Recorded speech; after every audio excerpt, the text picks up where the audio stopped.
When people generally ask all these things, how do you get to all these sort of things? Which school, which university, which Darul Uloom you went to? Wallah, I went to no university, I went to no Darul Uloom. How does all these things come about? So that you see, I left school at the age of 16. I passed what is called Standard 6. And I was working in a country shop, some 25 miles outside Durban, a country shop in the country. And across the valley from where the shop was an American mission called Adams Mission Station. It was an American board mission, Amanzing Toji, on the south coast.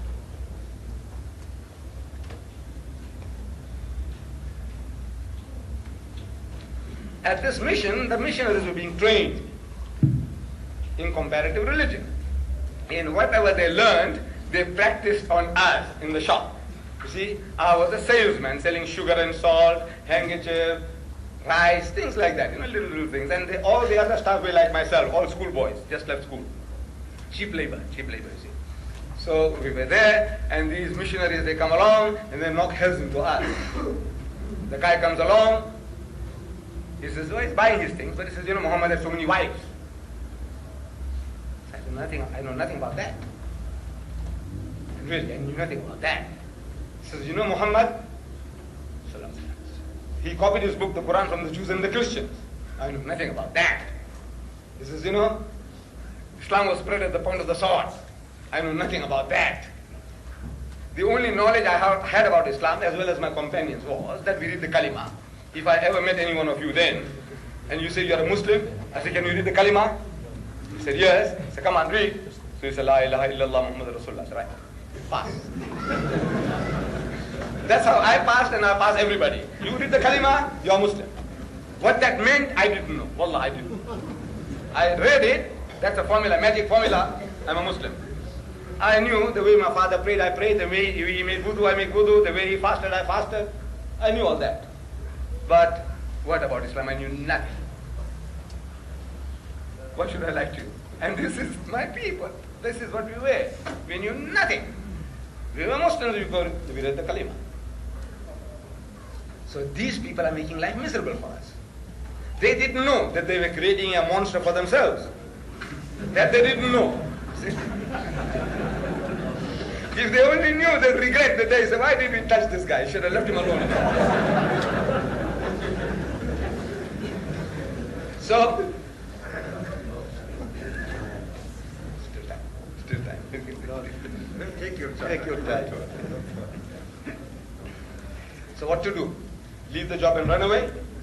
Or fight back? Now you can't fight back if you have no weapons. And jobs are hard to find. After high school, I was getting £6 a month, my wages.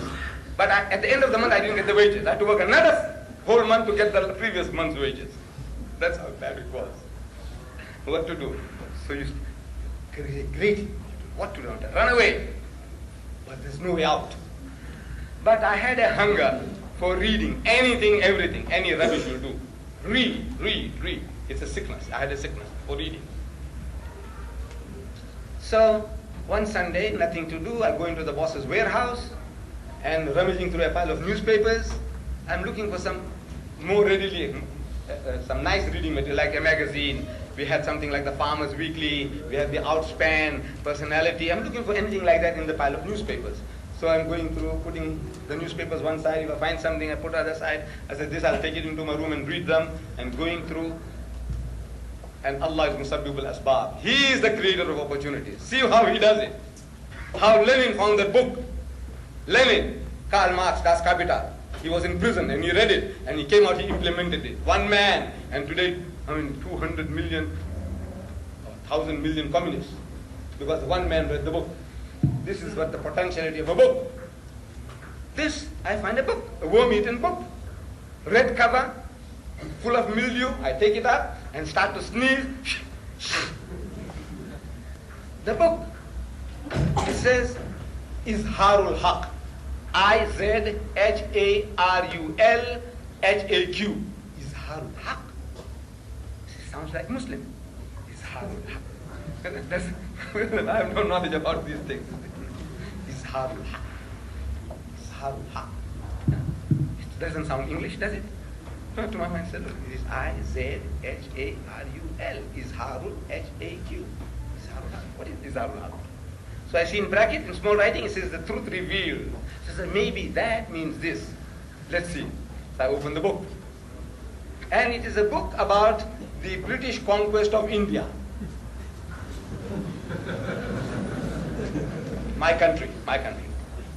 That when the British conquered my country, they realized that at any time, anybody that will give them trouble in their country will be the Muslims. Because power, rule, dominion was wrenched out of their hands, and once you have tasted power and rule, you want to aspire for it once more. So if we can convert the Muslims, they reasoned, if we teach them to turn the other cheek, we can rule them for 1,000 years peacefully. The Hindus were as docile as the cows that they worship at that time. No problem. So they started pouring in the missionaries into India like frogs in the rainy season. Do you have frogs here? In the rainy season? We have them.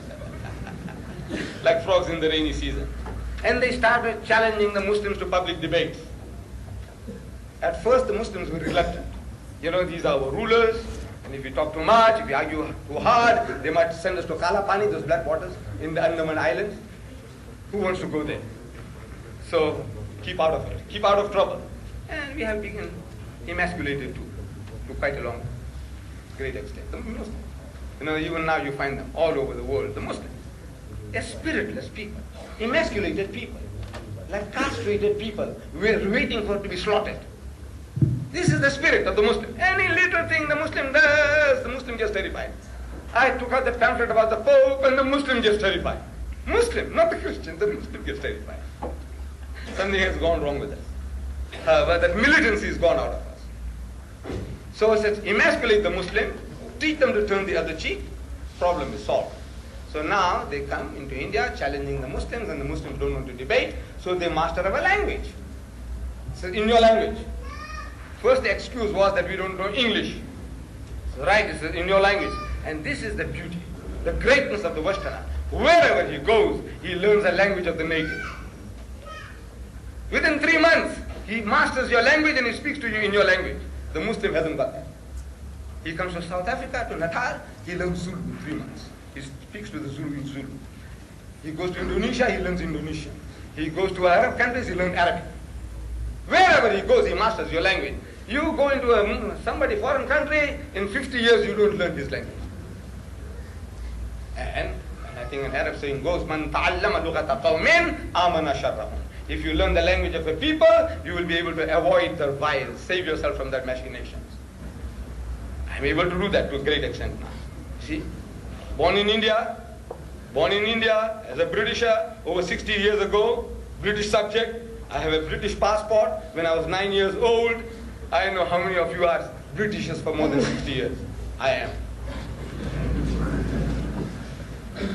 Not having seen an Englishman in my life, up to the age of 9, I go to South Africa, and now I'm coming to the hub of the British metropolis and speak to him in his language and tell him, now come sir, talk to him, reason with me in his language. And he can't get away with it because I understand his language, what he's talking about. So I can ask him, excuse me sir, will you please explain what is to beget in your language, because I know what it means. I want you to tell me, I want you to open your mouth. So, mastered our language and challenged the Muslims to public debates. Now, the Muslims had no excuse. The young men tell the elders, he said, look, Saab, you know, it's hamari zaban ke andar hamare saath bahas karne mangta hai. This guy wants to debate with us in our language. How can we say no now? So Maulana Abdul Aziz of Delhi, he was forced to take up the challenge. And there was a reverend founder from England who was taking a lead in that debate expedition. And according to the appointed time and date, the debate starts. And I'm told in that book, I'm reading this in the book, that 100,000 people gathered at that great meeting. I don't know how voice was carried those days. But somehow the people loved it, they enjoyed it. Even if they didn't hear, they could see what's going on at a distance. 100,000 people gathered. And the Reverend began. Reverend Power. So he began by requesting the Maulana. He said, Maulana Sahib, respected learned man, please get started. So the Maulana Sahib agrees. He says, you are our elder brother. Christianity precedes Islam by 600 years. As such, you are our elder brother, and according to our culture, you have the first choice. Secondly, you are our guest. No doubt an unwelcome guest, but a guest at that. So as such, according to our culture, you have the first preference. So the Reverend was forced to begin. And he began with a question. He says, Maulana Sahib, in Urdu, where is your Prophet Muhammad now? Your Prophet, where is he now? So the Maulana thought for a moment, and he said, he is in Jannatul Firdaus with Allah subhanahu wa ta'ala. He is in blessed heaven with God Almighty. Out of that answer came the second question. He said, all right. You say he was in heaven. He's in heaven. Where was he when his grandson Hussein was martyred at Karbala? Where was he then? So again the Maulana thought for a moment, and he replied, he was still in Jannatul Firdaus with Allah subhanahu wa ta'ala, in blessed heaven with God. Where was he then? So again the Maulana responds that he was in Jannatul Firdaus with Allah subhanahu wa ta'ala. Out of that answer came the third question. He said, all right. If he was with his Allah in heaven when his grandson Hussein was martyred at Karbala, butchered at Karbala, didn't he ask his Allah for help?